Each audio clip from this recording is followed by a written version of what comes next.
और इस भयानक जंग के बीच खौफनाक साजिश की सच्चाई लेकर हाजिर हूं मैं, प्रशांत चुरहे। ईरान के गैस फील्ड पर इजराइल के हमले के बाद ट्रंप ने अब डैमेज कंट्रोल किया तो ईरान भड़क गया। ईरान ने चेतावनी दी कि अगर अमेरिका और इजराइल के कमांडर अब दुनिया के किसी भी कोने में सुरक्षित नहीं रह पाएंगे। उधर IRGC के प्रवक्ता ने भी धमकी दे दी कि अब दुनिया भर में उनके पर्यटन स्थल, रिसोर्ट और एंटरटेनमेंट जोन सुरक्षित नहीं रह पाएंगे।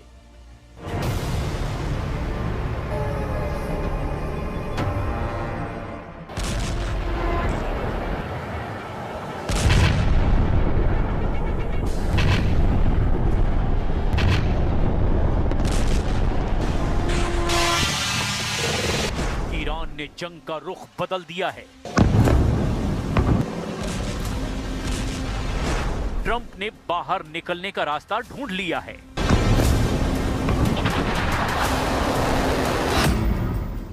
इजराइल ने ईरान के साउथ पार्स गैस फील्ड पर सबसे ताकतवर हमला किया। तेहरान ने पलटवार किया और कतर में रास लफान गैस फील्ड को जला दिया। और फिर जंग में एंट्री हुई ट्रंप की। दुनिया के सबसे बड़े गैस फील्ड साउथ पार्स को उड़ाने की धमकी दे डाली, लेकिन अगले ही पल उन्होंने ही सब कुछ रोक दिया। ट्रंप बोले, एनर्जी साइट पर अब और कोई अटैक नहीं। नेतन्याहू ने प्रेस कॉन्फ्रेंस कर कहा कि गैस फील्ड पर हमला अकेले इजराइल का था। उन्होंने कहा कि वो ट्रंप की बात मानेंगे और गैस फील्ड पर दोबारा हमला नहीं करेंगे।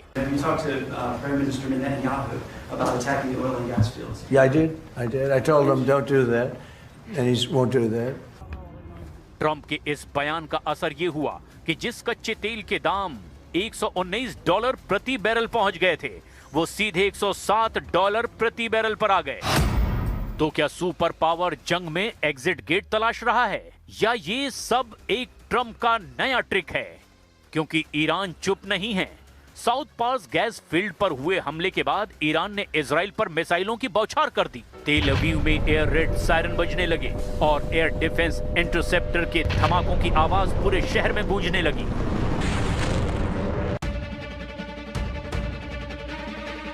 ये वीडियो इजराइल की एक ऑयल रिफाइनरी पर हुए हमले के बाद सामने आया। IRGC के प्रवक्ता ने कहा, युद्ध के दौरान भी मिसाइल का प्रोडक्शन जारी है। इस साल ईरान का मिसाइल उद्योग उच्च स्तर पर काम कर रहा है और उत्पादन या स्टॉक को लेकर कोई चिंता की बात नहीं है। ईरान के विदेश मंत्री अब्बास अराक्ची ने भी धमकी दी कि अब तक हमने बहुत कम ताकत दिखाई, सिर्फ सब्र दिखाया। अगर फिर इंफ्रा हिट हुआ तो कोई दया माया नहीं, पूरा हमला करेंगे। इजराइल ने ईरान के साउथ पार्स में जिस गैस फील्ड पर हमला किया, वो दुनिया का सबसे बड़ा गैस फील्ड है। इजराइल के हमले के बाद प्रोसेसिंग फैसिलिटी में आग लग गई। इस हमले के बाद ईरान ने जोरदार पलटवार किया। कतर में रास लफान LNG प्लांट, कुवैत का मीना अल अहमादी रिफाइनरी और सऊदी और UAE में तेल ठिकानों को निशाना बनाया। और ईरान के इसी पलटवार के बाद ट्रंप के तेवर में नरमी दिखी। उन्होंने सोशल मीडिया पर इजराइल के हमलों पर सफाई दी। अब सवाल है, क्या तेहरान के पलटवार के बाद ट्रंप बैकफुट पर हैं? क्या वो जंग में एग्जिट ढूंढ रहे हैं?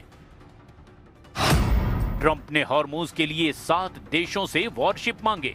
जापान, ऑस्ट्रेलिया, यूरोप ने मना कर दिया। साफ कह दिया, ये हमारी जंग नहीं है।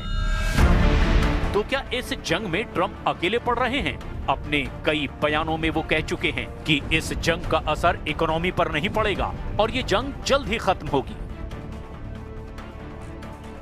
We don't need much. We don't need anything. I mean, honestly, we don't need anything from Japan or from anyone else, but I think it's appropriate that people step up. Donald Trump, जिनकी छवि आक्रामक फैसलों की रही है, अब सवाल ये है कि क्या सच में वो बैकफुट पर हैं, या जंग में ये उनका कैलकुलेटेड पॉज है? क्या अमेरिका अब किसी सीधे टकराव से बचना चाहता है, या दुश्मन को भ्रम में रखना चाहता है, या फिर घरेलू और वैश्विक दबाव के बीच संतुलन बनाने की कोशिश कर रहा है? और सबसे अहम, क्या अमेरिका धीरे धीरे इस संघर्ष से एग्जिट तलाश रहा है?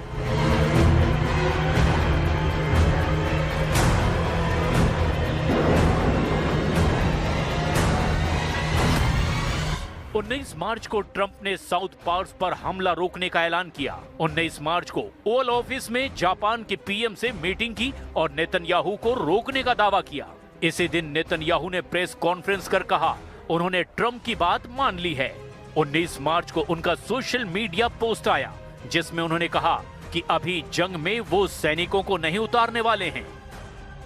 उधर ट्रंप के दो बड़े-बड़े युद्धपोत भी जंग के मैदान से लौटते हुए नजर आए, यूएसएस जेराल्ड फोर्ड और अब्राहम लिंकन। ये वो जहाज हैं जिन्हें दुनिया अजेय मानती है, लेकिन सैटेलाइट इमेज में ये दोनों युद्धपोत पीछे हटते दिखे। यूएसएस अब्राहम लिंकन पहले ईरान के तट से सिर्फ 350 किलोमीटर दूर था, ओमान की खाड़ी में, जहां तेहरान के ड्रोन और गन बोट से उसका सामना हुआ और बाद में 1100 किलोमीटर दूर ओमान के सलालाह पोर्ट के पास पहुंच गया। यूएसएस जेराल्ड फोर्ड भी लाल सागर से जेद्दा पोर्ट के पास शिफ्ट हो गया। ईरान ने दावा किया कि बैलिस्टिक मिसाइल और ड्रोन अटैक ने अमेरिकी युद्धपोत को पीछे हटने पर मजबूर किया। हालांकि अमेरिका ने इन दावों को खारिज कर दिया, लेकिन सवाल अब भी ट्रंप के एग्रेशन और अमेरिका के अटैकिंग तेवर पर है। ट्रंप का टोन बदला, क्या जंग से दूरी बना रहे हैं? साउथ पार्स पर ब्रेक, क्या ये डी-एक्सेलेशन का संकेत है? इजराइल को चेतावनी, क्या अमेरिका पीछे हट रहा है? सीधे टकराव से बचना, क्या ट्रंप नया रास्ता चुन रहे हैं? ट्रंप का नो अटैक मैसेज क्या वॉशिंगटन एग्जिट प्लान पर है? एक अहम सवाल यह भी कि क्या ट्रंप की प्राथमिकता जंग से ज्यादा खाड़ी को कंट्रोल करने की है? I want to close these opening remarks with one other fake news, and that is that Israel somehow dragged the U.S. into a conflict with Iran. Does anyone really think that someone can tell President Trump what to do? Netanyahu कह रहे हैं कि Trump को कोई command नहीं कर सकता। तो क्या वाकई अमेरिका अपने फैसले खुद ले रहा है, या फिर जमीन पर जो हो रहा है वो बयान से अलग है? क्योंकि जंग में अमेरिका और इजराइल के दो पहलू हैं। एक तरफ इजराइल लगातार हमले कर रहा है, दूसरी तरफ अमेरिका सीधे शामिल होने से बचता दिख रहा है। तो क्या ये कोऑर्डिनेशन है या दूरी? क्या ये संभव है कि इजराइल आगे रहे और अमेरिका पीछे से सपोर्ट करे, या फिर अमेरिका सच में इस जंग की सीमा तय करना चाहता है? अगर ऐसा है तो फिर ट्रंप का नो अटैक मैसेज सिर्फ सलाह था या फिर रेड लाइन? और अगर रेड लाइन थी तो क्या इजराइल उसे मानने को मजबूर हुआ? उधर ईरान मिसाइल हमले जारी रखे हुए है, बयान और सख्त हो रहे हैं, लेकिन सवाल है क्या ईरान पूरी ताकत से जवाब दे रहा है या अभी भी कंट्रोल्ड रिस्पांस दे रहा है? कई रिपोर्ट में दावा किया गया कि ईरान यूएई पर 300 से ज्यादा बैलिस्टिक मिसाइल, 15 क्रूज मिसाइल और 1600 से ज्यादा ड्रोन से अटैक कर चुका है। कतर पर 160 से ज्यादा बैलिस्टिक मिसाइल और 70 से ज्यादा ड्रोन अटैक कर चुका है। कुवैत पर 250 से ज्यादा बैलिस्टिक मिसाइल और 470 से ज्यादा ड्रोन हमले कर चुका है। सऊदी अरब पर 100 से ज्यादा बैलिस्टिक मिसाइल से हमला कर चुका है, जबकि बहरीन पर भी 120 से ज्यादा मिसाइलें और 190 से ज्यादा ड्रोन हमले कर चुका है। इस जंग में सबसे बड़ा सवाल कौन किसके साथ है? अमेरिका ने सहयोग मांगा, लेकिन कई देशों ने दूरी बनाई। तो क्या ये ग्लोबल सपोर्ट की कमी है या देश इस जंग से खुद को बचाना चाहते हैं? अगर सुपर पावर को खुला समर्थन नहीं मिल रहा तो क्या इससे उसकी रणनीति बदलेगी? एक तरफ जमीन पर हमले, दूसरी तरफ मार्केट में गिरावट। तो क्या इकोनॉमी वॉर को कंट्रोल कर रही है? तो क्या इस जंग का रुख बाजार तय कर रहे हैं? क्या ट्रंप वाकई जंग से बाहर निकलना चाहते हैं या वो जंग को अपने हिसाब से कंट्रोल करना चाहते हैं? क्या ये एग्जिट है या री एंट्री से पहले की तैयारी? और सबसे बड़ा सवाल, क्या ये जंग खत्म होने की तरफ है या अभी सिर्फ अपनी दिशा पकड़ रही है? और इस जंग के बीच स्विट्जरलैंड ने अब अमेरिका को एक बहुत बड़ा झटका दे दिया है। अमेरिका को हथियार देने पर रोक लगा दी है। उधर हॉर्मुज पर नेटो के इनकार के बाद ट्रंप आग बबूला हैं। उन्होंने कह दिया कि अमेरिका के बगैर नेटो कागजी शेर हैं, वहीं इजराइल ने पहली बार उत्तरी ईरान पर हमला कर दिया है।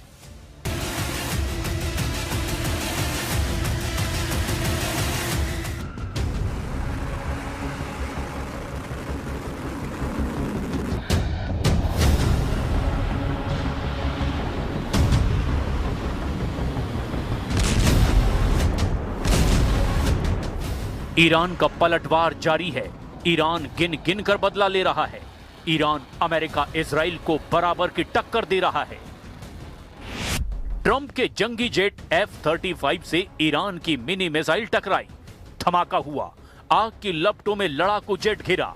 इसके बाद दो कहानी बनी, एक ईरान सुना रहा है, दूसरी अमेरिका बता रहा है। ईरान का दावा है कि इजराइल अमेरिका से युद्ध में उसने सबसे बड़ा शिकार कर लिया। ईरान ने ट्रंप का F-35 उड़ा दिया। ईरान ने सुपर पावर का घमंड तोड़ने का दावा किया है। अमेरिका ने भी माना कि उसके सबसे घातक जंगी जेट को ईरान के रिवॉल्यूशनरी लड़ाकों ने हिट किया है। जिस जंगी जेट के पास स्टेल्थ पावर है, जिस जंगी जेट को रडार तक नहीं पकड़ सकते, उसे ईरान ने अपनी मिनी मिसाइल से धुआं धुआं कर दिया है। युद्ध इतिहास में पहली बार F-35 को इस तरह पीटा गया है। मगर अमेरिका कह रहा है। यूएस सेंट्रल कमांड ने जानकारी दी, ईरान की मिसाइल ने F-35 को नुकसान पहुंचाया, लेकिन फाइटर जेट वापस अपने बेस पर लौटने में कामयाब रहा और पायलट पूरी तरह से सुरक्षित है। अगर अमेरिका की मान ली जाए तो भी ईरान का कारनामा कोई कम नहीं, क्योंकि जिस जंगी जेट को अमेरिका अजेय बताता है, उस पर हमला हुआ है। हमला भी भयानक है। मगर ईरान अकेले ये कैसे कर पाया? अमेरिका अब इसे जानने में लगा हुआ है, क्योंकि ईरान के पास ऐसी कोई तकनीक नहीं जिससे वो F-35 को ट्रैक कर सके। स्टेल्थ जेट को ट्रैक करने और एंटी एयरक्राफ्ट मिसाइलों से हमले की पावर कुछ ही देशों के पास है। तो फिर ईरान के किस हथियार से F-35 को उड़ाया गया? ईरान ने 358 मिसाइल, जिसे SA-67 भी कहते हैं, इसी के जरिए F-35 पर हमला किया। यह मिसाइल एक तरह का लोइटरिंग ड्रोन है, जो एक इंफ्रारेड सेंसर से लैस होता है।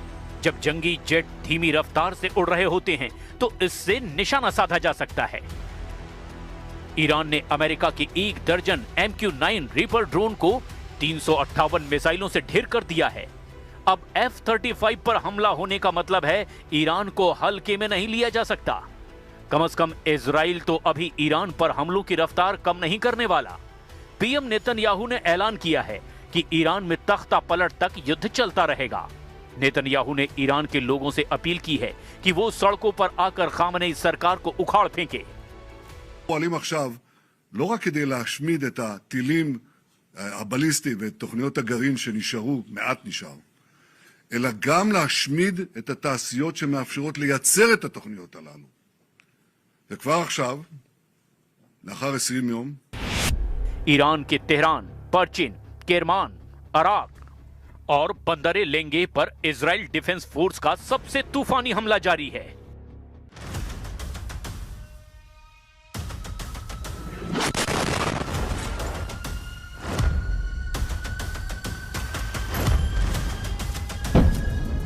लेकिन नेतन्याहू के लिए एक डरावनी जानकारी आयरन डोम टीम से मिली है, जहां ईरान की घुसपैठ के सबूत मिले हैं।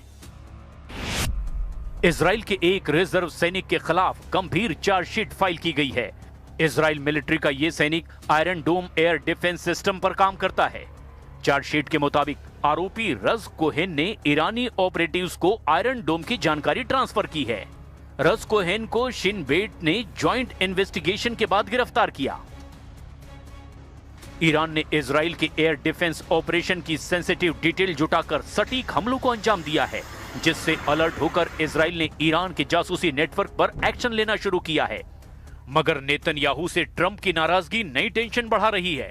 ट्रंप ने ईरान के पावर सेंटर पर इजराइल को दोबारा हमला नहीं करने की सख्त चेतावनी दे डाली है। Have you talked to Prime Minister Netanyahu about attacking the oil and gas fields? Yeah, I did. I told him don't do that, and he won't do that. Trump को एनर्जी सेंटर पर हमले के side effect दिखने लगे हैं। उन्हें यह भी यकीन हो चुका है कि ईरान जल्द सरेंडर नहीं करेगा। इसीलिए अमेरिका ने ईरान में सेना उतारने का सिग्नल दिया है। ट्रंप का प्लान ईरान के कर्ग आइलैंड पर कंट्रोल करने का है, जिससे ईरान की समुद्री नाकाबंदी का तोड़ निकाला जा सके। अमेरिकी मीडिया एक्सियोस के मुताबिक इस मिशन में अमेरिका 2500 मरीन सैनिकों को कर्ग आइलैंड पर उतारने का प्लान बना रहा है। ईरान से सिर्फ 15 मील दूर कर्ग आइलैंड से ईरान का लगभग 90% कच्चा तेल बाहर भेजा जाता है। अमेरिका कर्ग द्वीप पर कब्जा कर ईरान को हॉर्मुज गलियारा फिर से खोलने पर मजबूर करने की रणनीति बना रहा है।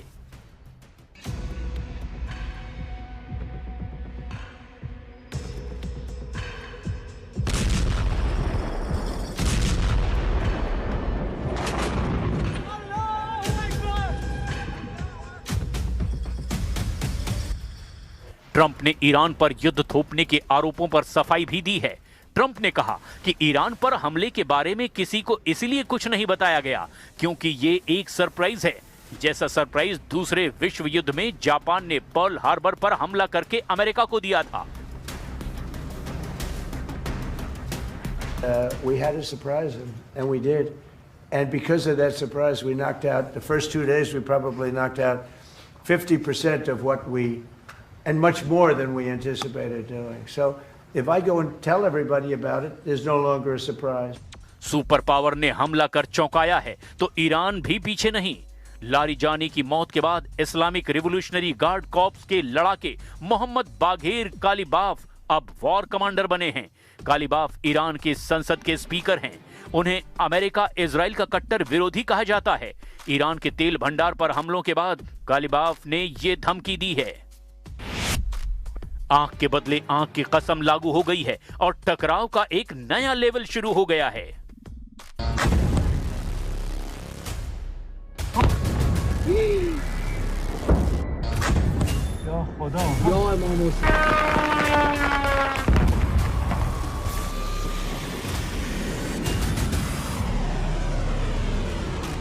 ईरान दावा कर रहा है युद्ध लंबा चलेगा। अमेरिका जल्दबाजी में है। इजराइल इत्मीनान से ईरान का सरेंडर चाहता है, लेकिन इस युद्ध से खाड़ी देशों की हालत खराब हो रही है। दुनिया भर में टेंशन बढ़ती जा रही है।